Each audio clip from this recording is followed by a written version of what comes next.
আজি কঁঠাল গছৰ পৰা কঁঠালৰ মুচি এটা ছিঙি আনিছোঁ। ভাবিলোঁ আজি কঁঠালৰ মুচিকে ৰান্ধোঁ। এইটো ইমানটো জোখৰে কঁঠাল ৰান্ধি খাবলৈ ভাল হয়। মিঠাতেল অকণ ঘঁহি লৈছোঁ। কঁঠালৰ আঠাহে যিমান মিঠাতেল নঘঁহি গোটেই আঠাময় হ'ব আৰু এইটো বস্তু আকৌ খাবলৈহে ভাল, কিন্তু গুচাবলৈ অলপ দিগদাৰ দেই আঠাটো কাৰণে। হাতখনো পিছল হৈ গৈছে অৱশ্যে।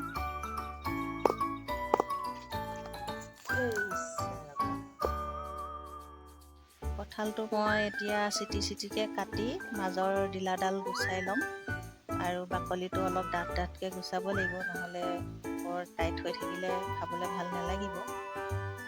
কঁঠালৰ মুচি সকলোৱে খাই ভাল পায়। এইটো বস্তু বজাৰতো বিক্ৰী কৰা হয়। আমাৰ অৱশ্যে ঘৰতে কঁঠালৰ গছ এজোপা আছে বাৰু।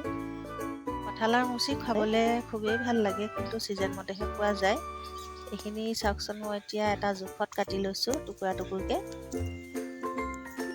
কুকাৰটোতে অকণমান নিমখ দি লৈছোঁ আৰু ডাবৰ এটাত কঁঠালৰ টুকুৰাখিনি পানীত ভালদৰে ধুই মই কুকাৰত এটা চিটি দি সিজাই ল'ম কঁঠালখিনি, তেতিয়া কোমল হ'ব।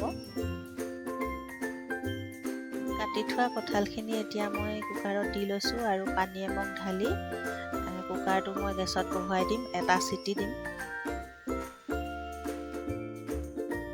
এইখিনি মছলা, জলকীয়া, পিঁয়াজ, আদা, নহৰু, কঁঠালৰ বইল টুকুৰাখিনি মই থাল এখনত এয়া কাঢ়ি থৈছোঁ, দেখিছেই নহয়। এতিয়া মই মিঠাতেল দি দিছোঁ কেৰাহীখনত।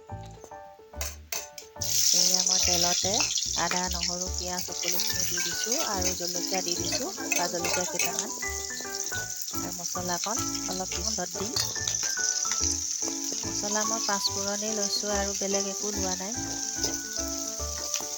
কেৰাহীত মই এতিয়া ঢালি দিছোঁ কঁঠালৰ টুকুৰাখিনি আৰু মই এতিয়া লৰাই দিছোঁ ধুনীয়াকৈ, আৰু নিমখ হালধি দি দিম। নিমখ, হালধি আৰু মছলা দি দিলোঁ আৰু এতিয়া সিজিছে।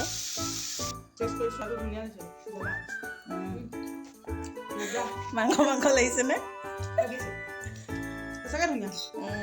এয়া আমাৰ খুৰীয়ে কয় দেই, খুৰীয়েকে একদম প্ৰথম টেষ্ট কৰিছে আৰু। টেষ্ট কৰিছোঁ, মজা লাগিছে দেই। আপোনালোকে এদিন বনাই খাব।